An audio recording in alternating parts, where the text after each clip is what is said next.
ఈ పత్రికా సమావేశంలో తెలంగాణ ఇన్ఛార్జ్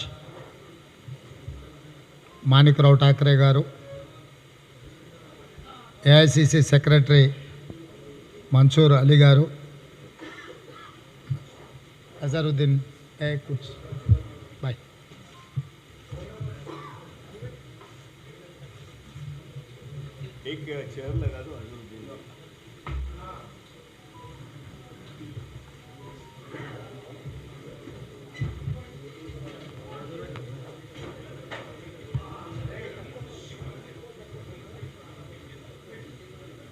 కార్యనిర్వాహక అధ్యక్షులు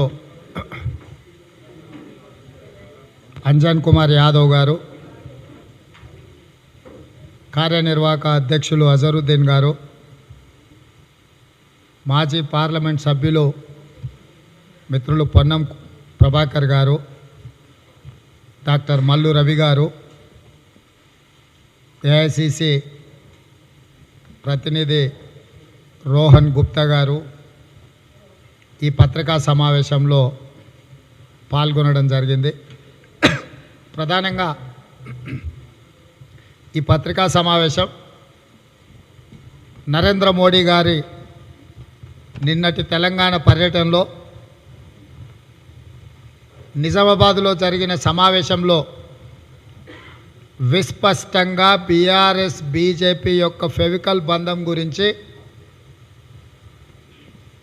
భారత ప్రధానమంత్రిగా అధికారిక కార్యక్రమంలో పాల్గొని ఎన్డీఏ కూటమిలో చేరాలనుకున్న వాళ్ళ గురించి, తెలంగాణ రాష్ట్రానికి నూతనంగా నియమించాలనుకుంటున్న చంద్రశేఖరరావు గారి కుమారుడు కేటీఆర్ గురించి వారు ప్రస్తావించడం జరిగింది.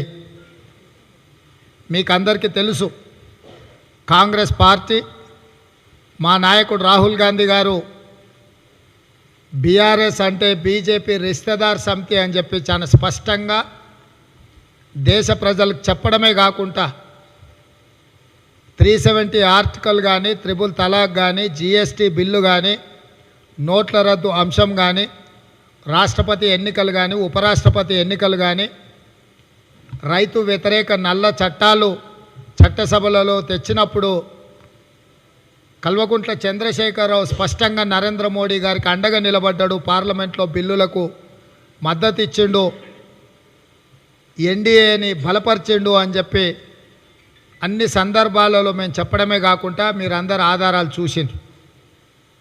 ఇంతకాలం ప్రధానంగా మొన్న 1 తారీఖు రోజు మహబూబ్ నగర్ జిల్లాలో నరేంద్ర మోడీ గారి సభ జరిగిన తర్వాత కూడా మేము చెప్పడం జరిగింది. ఈరోజు తెలంగాణ రాష్ట్రంలో కాంగ్రెస్ గాలి వీస్తుంది, కాంగ్రెస్ అధికారంలోకి రావడం ఖాయమని సర్వే రిపోర్ట్లన్నీ వస్తున్న సందర్భంలో తన చీకటి మిత్రుడు కేసీఆర్ను గెలిపించడానికి మోడీ గారు పదే పదే తెలంగాణ రాష్ట్ర పర్యటనలకు వస్తున్నాడు.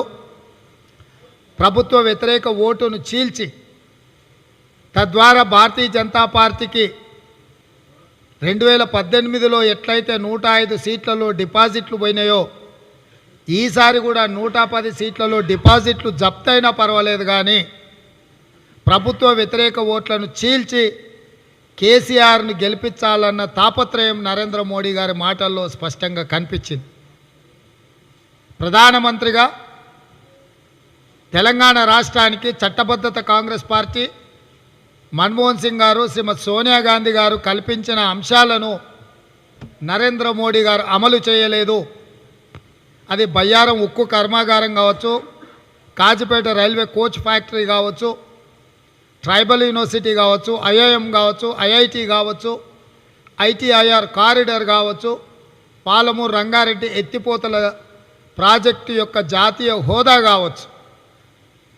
దాదాపుగా 10 సంవత్సరాలు పూర్తిగా వస్తుంది. నరేంద్ర మోడీ గారు ఎప్పుడు కూడా ఈ ప్రాజెక్టులకు నిధులు విడుదల చేయాలని కానీ, ఈ పనులను పూర్తి చేయాలని కానీ నరేంద్ర మోడీ గారు ఎప్పుడు ఆలోచన కూడా చేయలే. ఆలోచన చేయకపోయినా, నిధులు కేటాయించకపోయినా, అభివృద్ధి పనులు చేపట్టకపోయినా చట్టసభలలో, లోక్సభలో, రాజ్యసభలో తెలంగాణ రాష్ట్ర ఏర్పాటు ప్రక్రియను అపహాస్యం చేసిండు. కాంగ్రెస్ పార్టీ తలుపులు మూసి తెలంగాణ రాష్ట్రాన్ని ఇచ్చింది, తల్లిని చంపి బిడ్డను బతికిచ్చిండ్రు అని మాట్లాడాడు. తెలంగాణ రాష్ట్ర ఏర్పాటు ప్రక్రియను అపహాస్యం చేసిన నరేంద్ర మోడీ గారు వారి యొక్క మిత్రుడు ఢిల్లీ పర్యటనలో వారితో మాట్లాడిన అంశాలను అధికారికంగా ప్రజలకు వివరించిండు. కేసీఆర్ ఎన్డీలో చేరాలని, కేంద్రంలో అధికారంలో పాలు పంచుకోవాలని, ఆయన కొడుకుని ఇక్కడ ముఖ్యమంత్రిని చేయాలని ఒక నిర్దిష్టమైన ప్రణాళికతోనే నా ముందుకు వచ్చిండు. కానీ మా చర్చలు ఫలవంతం కాలేదు, కొన్ని అభ్యంతరాల వల్ల ఆగిపోయినాయని మోడీ గారు చెప్పారు. మోడీ గారు చెప్పని ఇంకొక అంశం కూడా ఉన్నది. మోడీ గారిని కలిసినప్పుడు ఢిల్లీ లిక్కర్ స్కామ్లో కవితను అరెస్టు చేయకూడదు అని అడిగిన అంశాన్ని కూడా నిన్న మోడీ గారు చెప్పినుంటే బాగుండేది. ఇదే కాకుండా భారతీయ జనతా పార్టీ తెలంగాణ అధ్యక్షుడిగా తన సహజ మిత్రుడు కిషన్ రెడ్డిని నియమించమని వారి విజ్ఞప్తి మేరకే కిషన్ రెడ్డి గారిని బీజేపీ అధ్యక్షుడిగా చేసిన విషయాన్ని కూడా నరేంద్ర మోడీ గారు చెప్పినుంటే ఇంకా కొంత స్పష్టత వచ్చి ఉండేది తెలంగాణ ప్రజలకు. ఈరోజు తెలంగాణ రాష్ట్రంలో బీజేపీని నడిపిస్తున్నది బీఆర్ఎస్ఏ. బీఆర్ఎస్ ఆదేశాల మేరకు, చంద్రశేఖరరావు గారి యొక్క వినతి మేరకు ఈ రాష్ట్రంలో వాళ్ళ పార్టీ అధ్యక్షుడు మారడమే కాకుండా ముఖ్యమంత్రి మార్పు విషయంలో కూడా మోడీ అనుమతిని కేసీఆర్ అడిగినరు. అంటే రెండు అడిగిండు. ఒకటి కొడుకును ముఖ్యమంత్రిగా నియమించుకోవడం, రెండు బీజేపీ అధ్యక్షుడిని కిషన్ రెడ్డిని నియమించడం, కవితను అరెస్టు చేయకుండా ఉండడం. అన్ని కోరికల్ని నెరవేర్చలేదు, కొన్ని కోరికలు నెరవేర్చినా అని చెప్పి నిన్న మోడీ గారు స్పష్టంగా చెప్పినరు. అదేవిధంగా నరేంద్ర మోడీ గారు పదే పదే కేసీఆర్ యొక్క అవినీతి గురించి ప్రస్తావించడు. కాళేశ్వరం ఏటీఎంగా మారింది, మిషన్ భగీరథలో దోపిడీ జరిగింది, సింగరేణిని కొల్లగొట్టినరు, వాళ్ళ కుటుంబం దోసుకుంటుంది అని. ఇంత సమాచారం ప్రధానమంత్రి దగ్గర ఉన్నప్పుడు ఈ దేశ ప్రధానమంత్రిగా అవినీతి పరుల భరతం పడతా, అవినీతి పరులు నా కళ్ళల్లోకి సూటిగా చూడలేరు అని కూడా నరేంద్ర మోడీ చెప్పారు. ఈ 9.5 సంవత్సరాలలో ప్రతిపక్షాలలో ఉన్న ప్రతి ముఖ్యమంత్రి మీద ఈడీ, ఇన్కమ్ ట్యాక్స్, సిబిఐ కేసులు జరిగినాయి. అది కేజ్రీవాల్ కావచ్చు, భూపేష్ బఘేల్ కావచ్చు, అశోక్ గెహ్లాట్ ప్రభుత్వం కావచ్చు, మమతా బెనర్జీ కావచ్చు, పక్క రాష్ట్రంలో ఉన్న చంద్రబాబు నాయుడు గారు కూడా కావచ్చు. తనకు సహకరించని వాళ్ళను, తనతో లేని వాళ్ళను అన్ని రాష్ట్రాలలో ఈడీ, సిబిఐ, ఇన్కమ్ ట్యాక్స్ కేసులు పెట్టిండు నరేంద్ర మోడీ. మరి తెలంగాణ రాష్ట్రంలో ఇంత పెద్ద ఎత్తున అవినీతి జరుగుతుందని నరేంద్ర మోడీ గారే చెప్పినప్పుడు చంద్రశేఖరరావు గారి మీద ఈడీ, ఇన్కమ్ ట్యాక్స్, సిబిఐ కేసులు ఎందుకు నమోదు కాలేదు, ఎందుకు విచారణకు ఆదేశిస్తలేడు? అందుకే నేను చెప్పిన, చంద్రశేఖరరావు అక్రమంగా సంపాదించిన సంపాదనలో భారతీయ జనతా పార్టీకి ప్రొటెక్షన్ మనీ చెల్లిస్తున్నాడు. ఈరోజు ఈయన అవినీతి మీద చర్యలు తీసుకోకుండా ఉండడానికి బీఆర్ఎస్ అవినీతిలో బీజేపీని భాగస్వామ్యం చేసి వాటాలు మూటలు చెల్లిస్తున్నాడు కేసీఆర్. అందుకే బీజేపీ ఈరోజు బీఆర్ఎస్ ప్రభుత్వం మీద, చంద్రశేఖరరావు కుటుంబం మీద చర్యలు తీసుకోవడం లేదు అని ఏదైతే కాంగ్రెస్ పార్టీ ఆరోపణ చేస్తుందో అది నిజము అని చెప్పి నిన్న నరేంద్ర మోడీ గారు నిజామాబాద్ సభలో ఒప్పుకున్నారు. ఇప్పుడు నేను ఎంఐఎంని అడుగుతున్నా. ఎంఐఎం సెక్యులర్ అంటున్నారు, ప్రధానంగా ముస్లిం మైనారిటీ హక్కుల కోసం మాట్లాడుతున్నా అంటున్నాడు. ఎంఐఎం పార్టీ అధ్యక్షుడు అసదుద్దీన్ ఓవైసీ సాక్షిగా పార్లమెంటులో వచ్చిన ప్రతి బిల్లుకు టీఆర్ఎస్ మద్దతు పలికింది. ఈరోజు విభేదించిండు మోడీతో కేసీఆర్ చెప్పిండు కాబట్టి నేను నమ్ముతున్నా అని అంటున్నాడు.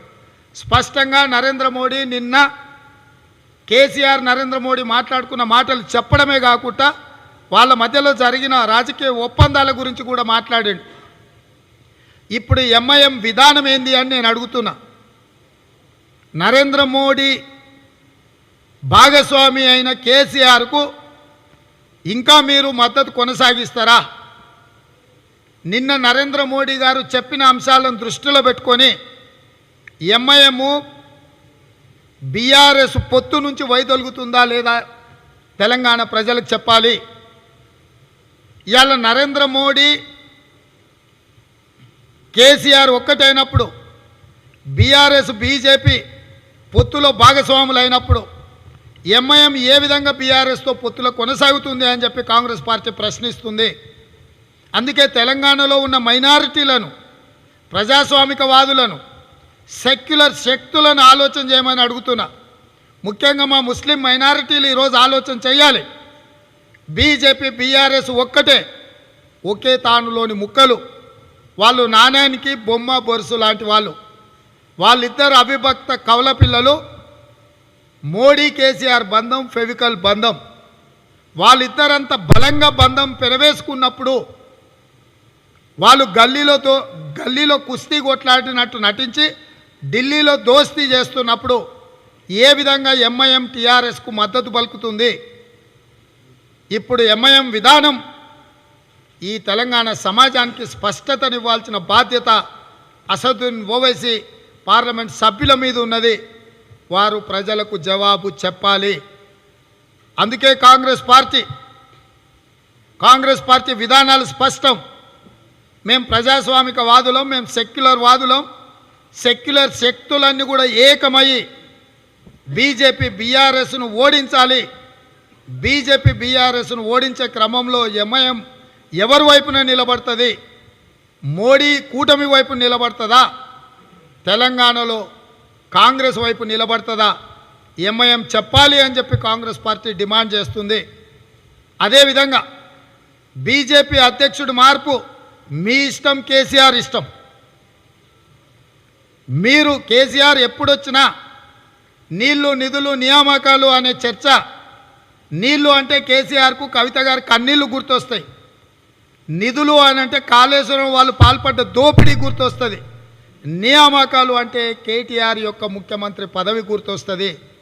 నీళ్లు నిధులు నియామకాలు తెలంగాణ ప్రజల ఎజెండా కాదు, కమిషన్ల చంద్రశేఖరరావు కుటుంబం యొక్క ఎజెండా. ఆయన నీళ్లకు కవిత కన్నీళ్లు గుర్తొస్తాయి, నిధులకు కాళేశ్వరం దోపిడీ గుర్తొస్తుంది, నియామకాలకు తెలంగాణ రాష్ట్రానికి కేటీఆర్ను ముఖ్యమంత్రి చెయ్యాలన్న ఆలోచన గుర్తొస్తుంది. వీటన్నిటి నేపథ్యంలో 6 గ్యారంటీలతో కాంగ్రెస్ పార్టీ ముందుకు వచ్చింది. కాంగ్రెస్ పార్టీ ప్రజల పక్షాన నిలబడుతుంది. ఇప్పుడు ఎంఐఎం ఎవరి పక్షాన నిలబడుతుందో ఈ రాష్ట్ర ప్రజలకు స్పష్టంగా చెప్పాలి. అదేవిధంగా ప్రధానమంత్రిగా నిర్దిష్టమైన అవినీతి ఆరోపణలు ఒక ముఖ్యమంత్రి మీద చేసినప్పుడు మీరు చర్యలు తీసుకోకుండా మిమ్మల్ని ఆపుతున్నది ఎవరు అని చెప్పి నరేంద్ర మోడీ గారిని బీజేపీని ప్రశ్నిస్తున్నాము. ఈరోజు మీరే ఆరోపణలు చేసిర్రు. ఇతరులు ఎవరో చేసిన ఆరోపణల మీద చర్యలు తీసుకోమని మేము అడుగుతలేం.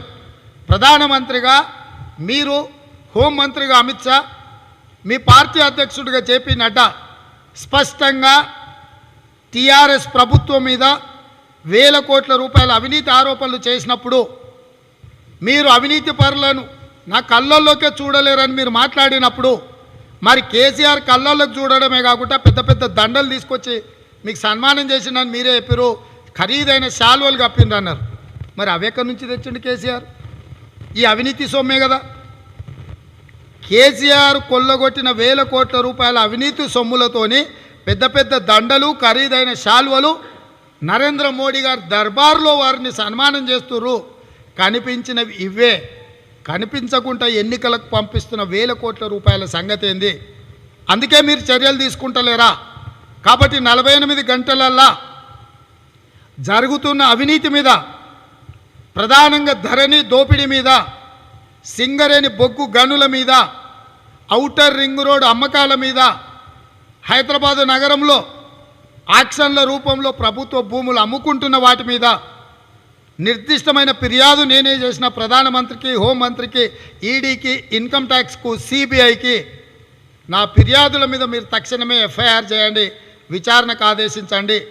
బంగారు కూలీలో 100 కోట్ల రూపాయల వసూళ్ల మీద ఢిల్లీ హైకోర్టుతో నేను ఆదేశాలు ఇప్పించిన బీఆర్ఎస్ పార్టీ మీద చర్యలు తీసుకోవాలి. బ్లాక్మెయిల్ చేసి బెదిరించి బంగారు కూలీ పేరు మీద మంత్రులు, ముఖ్యమంత్రితో సహా అందరు కలిసి 100 కోట్ల రూపాయల వసూళ్లు చేసిండ్రని ఢిల్లీ హైకోర్టులో కేసీఆర్ అవినీతి మీద కేసు వేసి ఢిల్లీ హైకోర్టు ఆదేశాలు ఇచ్చింది. ఎలక్షన్ కమిషన్ ఆఫ్ ఇండియాకు, ఇన్కమ్ ట్యాక్స్, సిబిడిటీ చైర్మన్. కానీ ఇంతవరకు 6 సంవత్సరాలు అవుతుంది. దాని మీద ఇక్కడున్న కాగితం అక్కడికి కదులుతలేదు. ఈ అవినీతి మీద చర్యలు తీసుకోకుండా నరేంద్ర మోడీని ఆపింది ఎవరు? ఒకవేళ ఆపకపోతే మళ్ళీ నేను మీకు లేఖ రాస్తా, రేపే మళ్ళీ మోడీ గారికి లేఖ రాస్తా. తక్షణమే బీఆర్ఎస్ వసూళ్ల రూపంలో చేసిన దోపిడీ మీద చర్యలు తీసుకోవాల్సిందిగా కాంగ్రెస్ పార్టీ డిమాండ్ చేస్తుంది. వీళ్ళిద్దరు పొత్తు, వీళ్ళిద్దరి యొక్క ఢిల్లీలో దోస్తీ, గల్లీలో కుస్తీ తెలంగాణ సమాజం గమనిస్తుంది. ఎంఐఎం కూడా తన స్టాండును స్పష్టంగా చెప్పాలి. ప్రజల వైపు ఉంటారా, మీ కోట్లేస్తున్న మైనారిటీల వైపు ఉంటారా, లేకుంటే మీ అధిష్టానమైన మోడీ వైపున ఉంటారా? ఇప్పటి వరకు కేసీఆర్ కాంగ్రెస్ అధిష్టానం ఢిల్లీలో ఉంటుందన్నారు. కేసీఆర్ అధిష్టానం మోడీ అని చెప్పి మోడీ చెప్పిండు.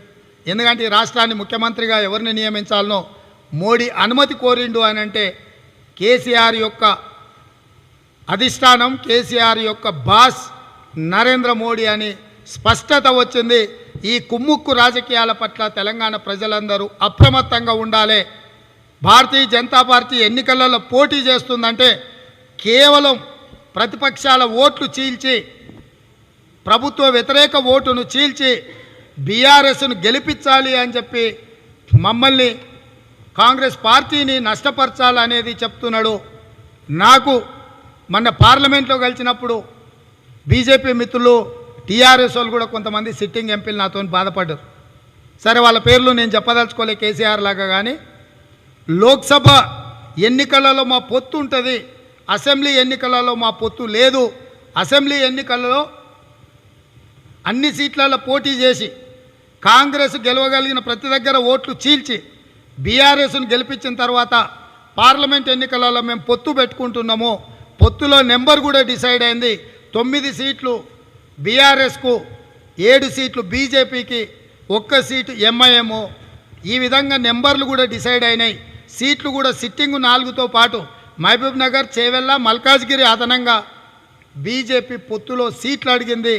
దాదాపుగా నిర్ణయం జరిగింది. నా సిట్టింగ్ సీటు తీసి బీజేపీకి ఇచ్చిండ్రని చెప్పి ఒక బీఆర్ఎస్ సిట్టింగ్ ఎంపీ నాతో బాధపడ్డాడు. నేను ఈ అంశాలు ప్రైవేట్గా మాట్లాడిన విషయాలు కాబట్టి మీడియా ముందర చెప్తే బాగుండదని నేను ఊరుకున్నా. అసెంబ్లీ ఎన్నికలలో ప్రతిపక్ష ఓట్లను, ప్రభుత్వ వ్యతిరేక ఓట్లను చీల్చి బీఆర్ఎస్ను గెలిపించడానికి బీజేపీ సహకరిస్తే, పార్లమెంట్ ఎన్నికలలో పొత్తులో భాగంగా 7 సీట్లు బీజేపీకి ఇచ్చి ఆ 7 సీట్లల్లో అన్ని రకాల సహకారం అందించాలని చెప్పి టీఆర్ఎస్, కేసీఆర్, మోడీ గారు మాట్లాడుకున్నారు. ఇది రాష్ట్ర రాజకీయ ముఖ చిత్రం. వీటన్నిటిని కూడా దృష్టిలో పెట్టుకొని ప్రజలు నిర్ణయం తీసుకోవాలని చెప్పి కాంగ్రెస్ పార్టీ భావిస్తుంది.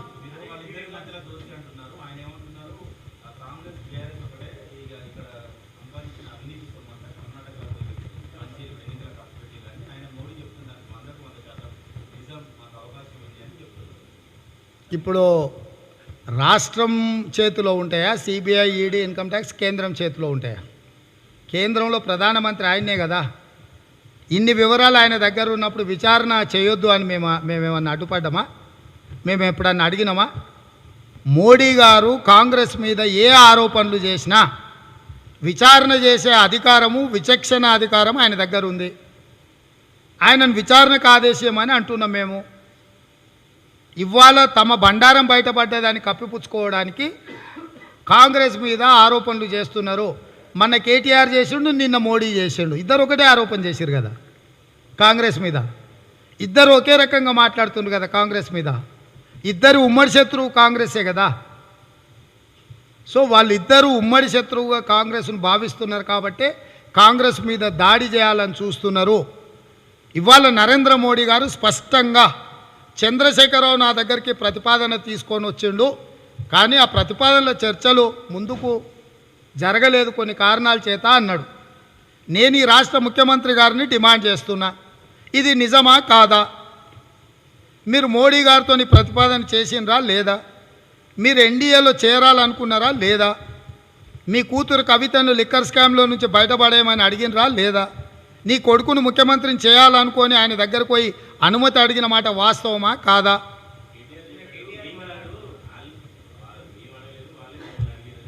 ఏం అడిగినరు? సో ఇప్పుడు నేను నిన్ను ఇక్కడికి రమ్మన్నా, నువ్వు నన్ను అక్కడికి రమ్మన్నా, మన ఇద్దరం ఒకటే కదా. అదే కదా చెప్తున్నది. వాళ్ళ నాయననేమో ఆయనని అడిగిండు, కేటీఆర్ వాళ్ళ నాయననేమో మోడీని అడిగిండు, మోడీ ఏమో కేటీఆర్ని అడిగిండు. ఎందుకంటే ఈ పార్టీలో చాలామంది కేటీఆర్ని ముఖ్యమంత్రి కావాలని అన్నారు కదా. సో కేసీఆర్ కంటే కూడా కేటీఆర్తో కొంచెం నడుస్తున్నట్టుందని మోడీ అడిగిండేమో. ఈయన చెప్పింది నిజమే, ఆయన చెప్పింది నిజమే.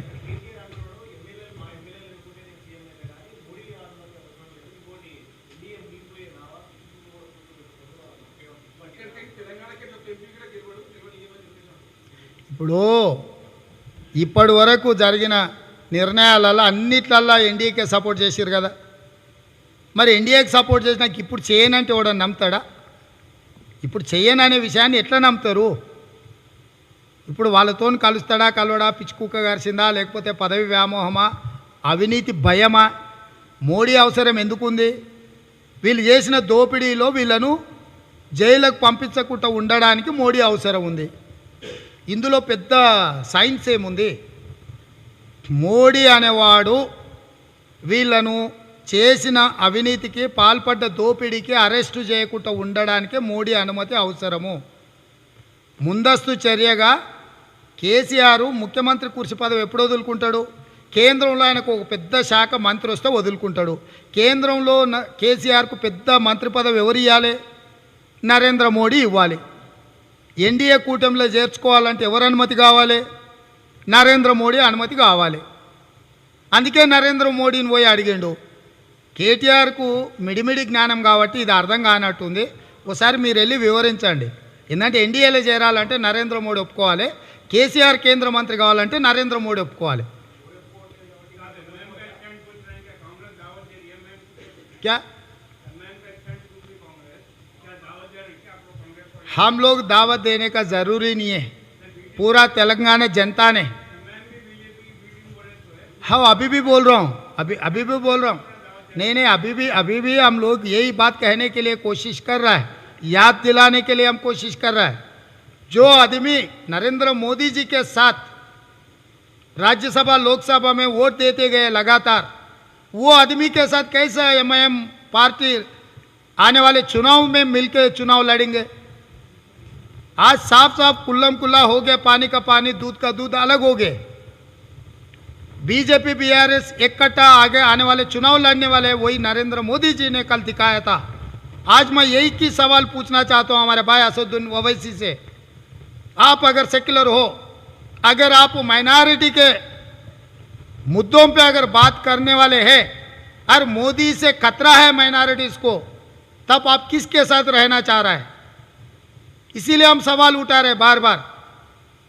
इसीलिए हम माइनॉरिटी लोगों को जो हमारे आंखों के सामने हो रहा है पार्लियामेंट में, लोकसभा में, हम बोलने के लिए, समझाने के लिए हम लोग कोशिश कर रहे हैं।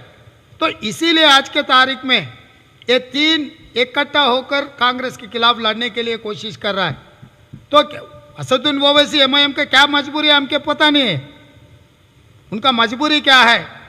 तो जनता के मजबूरी से कुछ पार्टी सदर साहब का मजबूरी से कोई लोग सोचते नहीं।